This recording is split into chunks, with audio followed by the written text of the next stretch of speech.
Welcome to Beyond Curious, where the stories are unsettling, the nights are long, and curiosity can be dangerous. Stay curious, stay awake. This is where it begins.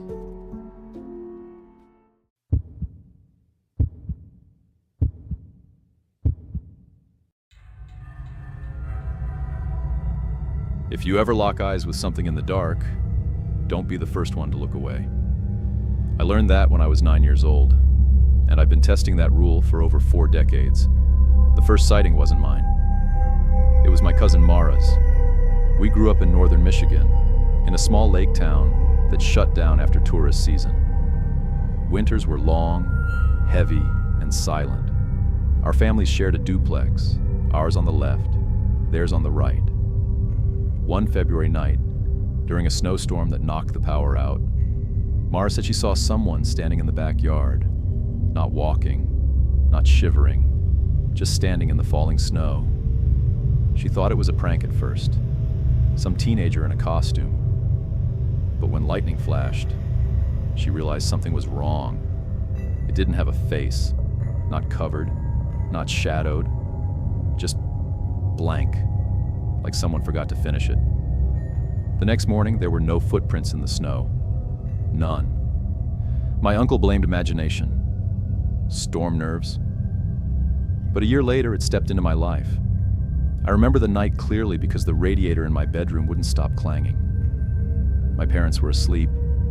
The house smelled like burnt dust and old carpet. I got up to close my curtains. That's when I saw it, across the frozen lake, standing at the shoreline. Too tall to be a person, too still to be anything alive. White against the dark trees, but not glowing. More like it absorbed the moonlight instead of reflecting it. I stared at it for a long time, and then my eyes watered. I blinked. It wasn't at the shoreline anymore. It was halfway across the ice. No cracks, no sound, just closer. I slammed the curtain shut. For years, that's how it worked. I would see it far away first, across a parking lot, at the end of a grocery store aisle, standing between trees while I waited for the school bus, always still, always watching. And every time I looked away, it would be closer the next time I found it. When I was 17, my family moved to Ohio. My dad got a factory job. We left the lake, the duplex, the heavy winters, and it stopped. No sightings, no strange pressure in the air, nothing in reflections. For the first time in my life, I felt normal. I started thinking maybe it was tied to that place, that frozen lake, the house. Then, 10 years later, I went back. My aunt had passed away, and we were cleaning out the old duplex. The property had been empty for years, paint peeling, windows dusty. I didn't want to stay long, but I ended up sleeping there one night alone. Around 3 a.m., I woke up with that same sensation I remembered from childhood. Like someone was in the room.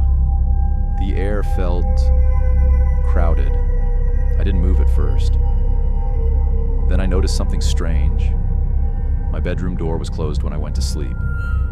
Now it was open, just a few inches, and through that narrow gap I could see the hallway. Dark, still, but something pale was blocking part of it, like a shoulder or a head, peeking. I forced myself to sit up. The floorboards creaked. The thing didn't react. It was just there, leaning slightly into view. No eyes, no mouth, no expression. But I knew it was looking at me, studying me, waiting. I whispered, "What do you want?"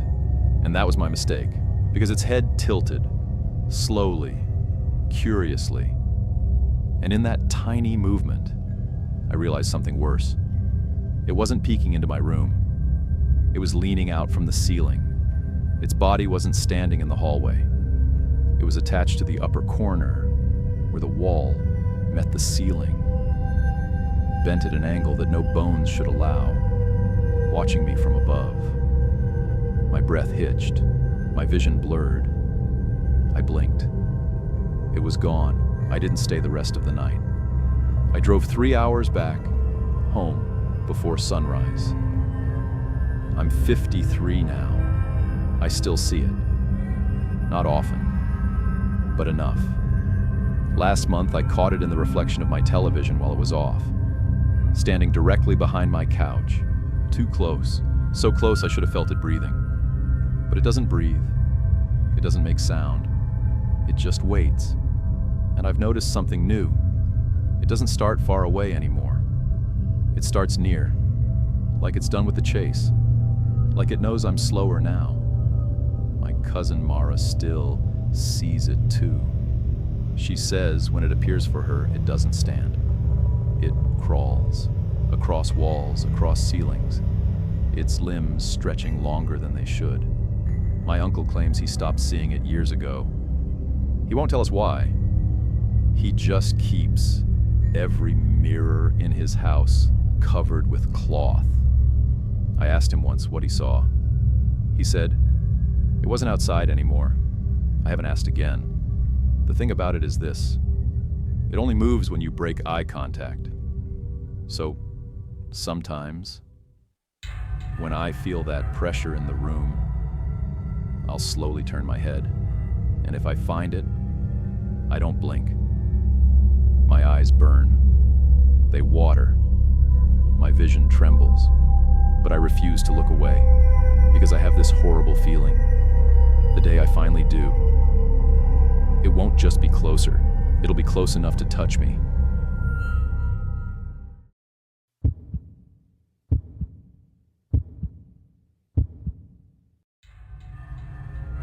I didn't realize the person had been watching me the entire time, until I stood up to leave.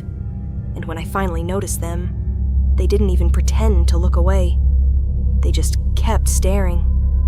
This happened a few years ago, during my second year at a small technical college. I had a photography project due at the end of the week, but that morning I skipped a lecture I really didn't feel like sitting through.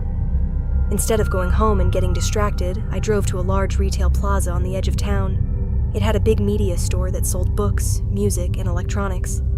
Inside, there was a quiet cafe area with tables where people could sit and work. It was the middle of a Tuesday morning, the kind of time when most people were either at work or school. I figured it would be empty. Perfect place to get things done. Finding parking wasn't as easy as I expected. The spaces right in front of the store were already full.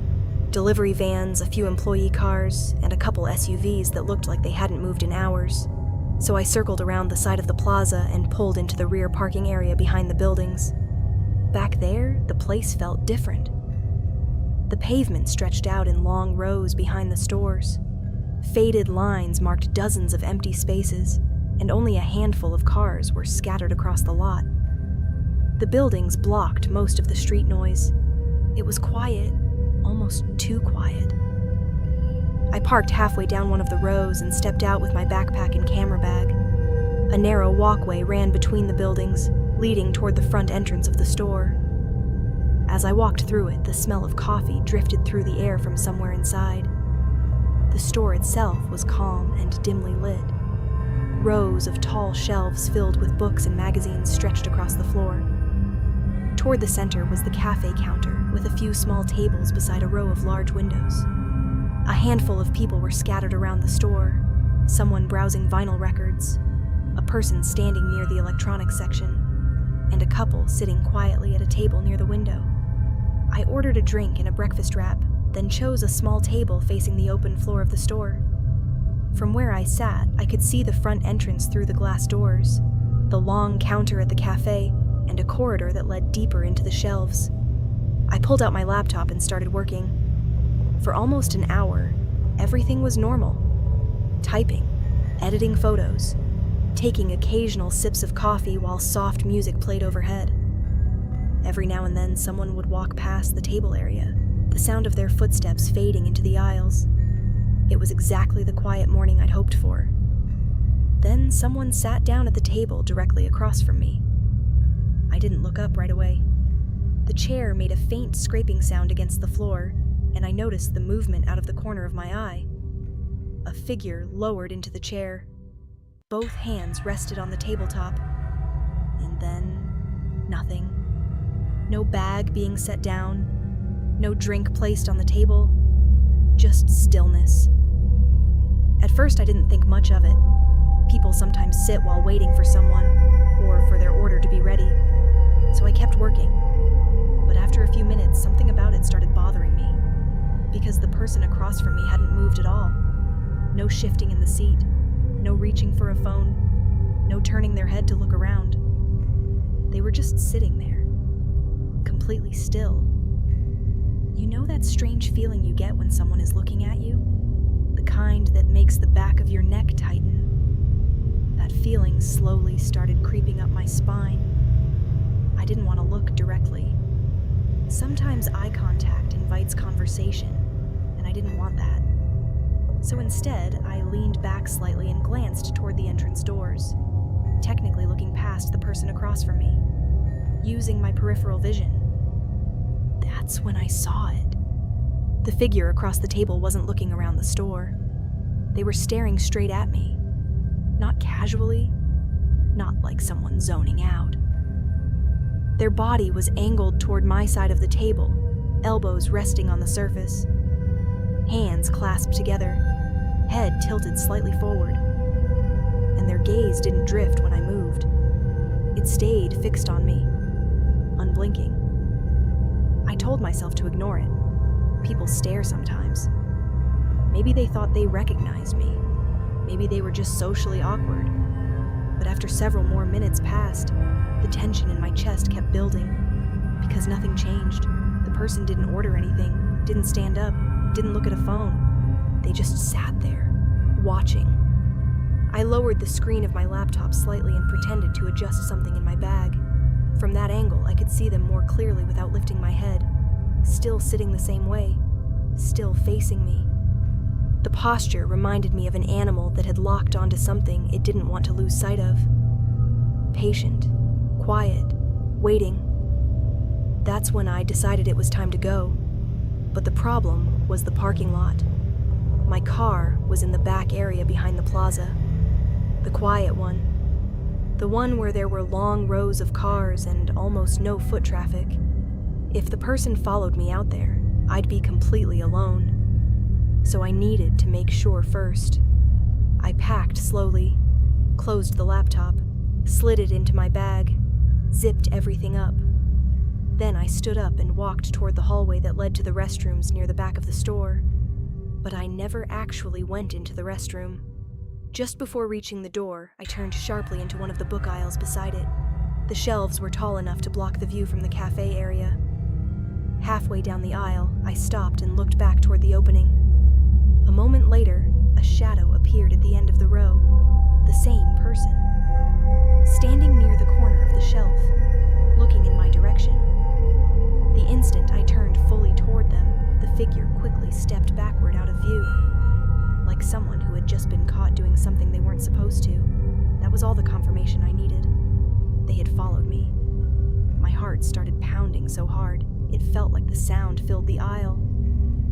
I moved quickly through the store after that, turning down different rows of shelves, passing through the magazine section, cutting across the electronics displays.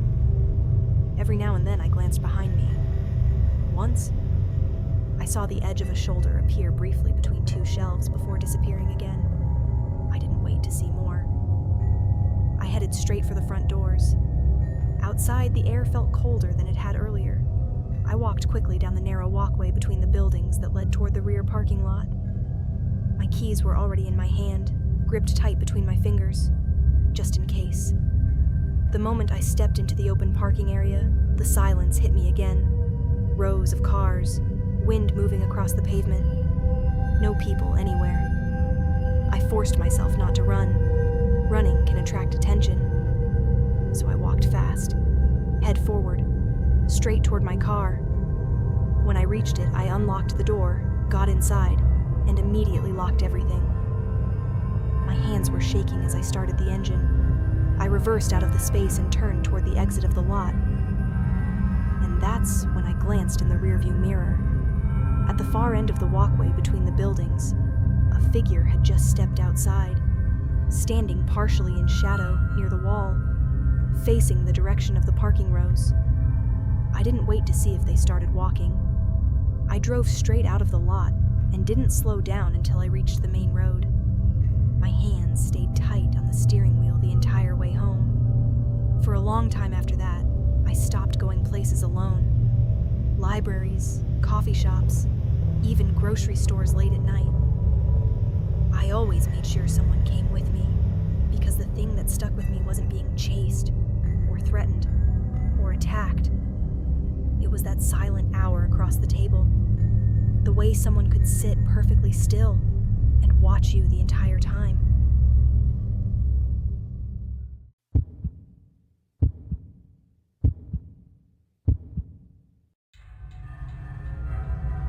I woke up to the sound of bare feet outside the window.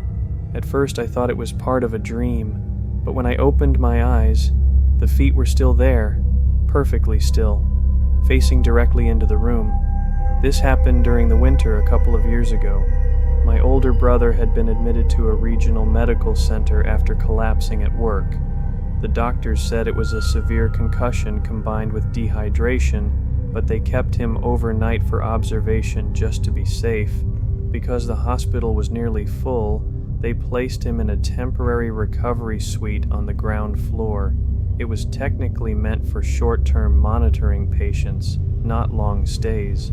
The room had a wide window that looked out into a narrow courtyard between two wings of the building. During the day, it wasn't unpleasant. There were benches, a few small trees, and a walking path for patients who needed fresh air. But at night, the courtyard lights shut off. After that, the whole place turned into a dark square of concrete and shadows. My brother hated hospitals and asked me to stay overnight. He was still dizzy and kept waking up confused.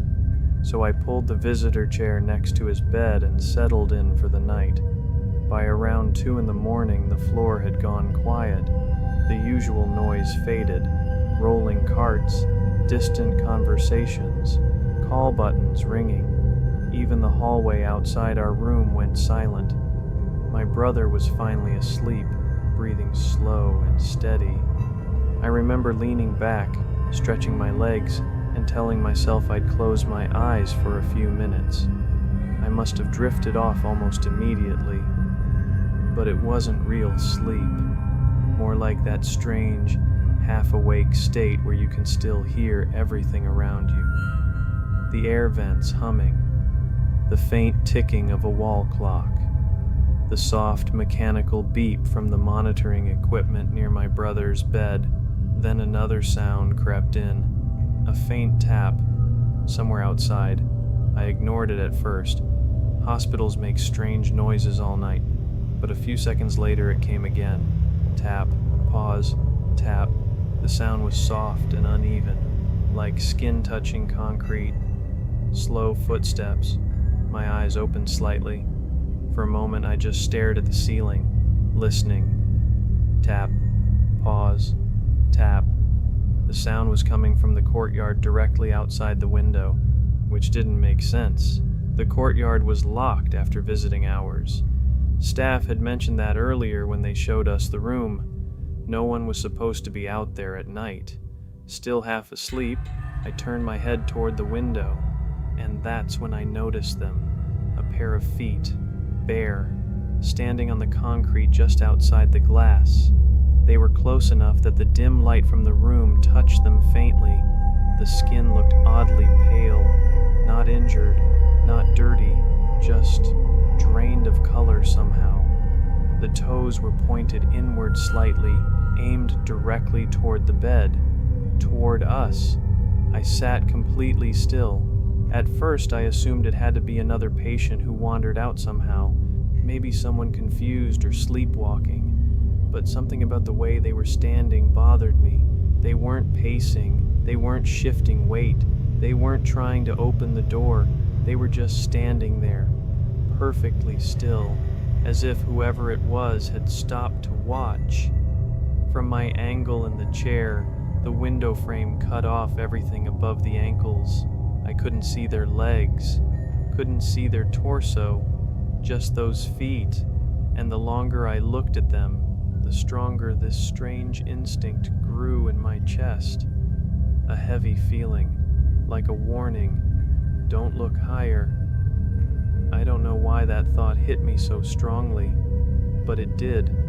Without thinking, I shut my eyes again and turned my head away from the window. My heart was suddenly beating a lot faster. The footsteps had stopped, but I still felt aware of them. That strange pressure you get when someone is standing nearby, like you can sense their presence even without looking. The back of my neck felt cold. Minutes passed, or maybe it was only seconds. Time felt stretched. The room was silent except for the soft beeping of the monitor. Beep, beep, beep. Eventually, the tension eased just enough for me to breathe normally again. I told myself the person must have walked away. Maybe security escorted them back inside. Hospitals deal with confused patients all the time. Trying to calm down, I shifted in the chair and turned my body slightly, and without thinking, I looked back at the window. Someone was crouching there, right outside the glass, close enough that their shadow stretched across the floor. They weren't standing anymore. They were sitting low against the window, with their knees pulled up to their chest, their arms wrapped loosely around their legs. For a second, my brain struggled to understand what I was seeing. The person was wearing a thin hospital gown. Their body looked extremely thin, almost fragile, but it was the face that froze me. Their eyes were open wide, not blinking, not moving, just staring directly at me through the glass. There was no expression, no anger, no confusion, just a fixed, silent stare.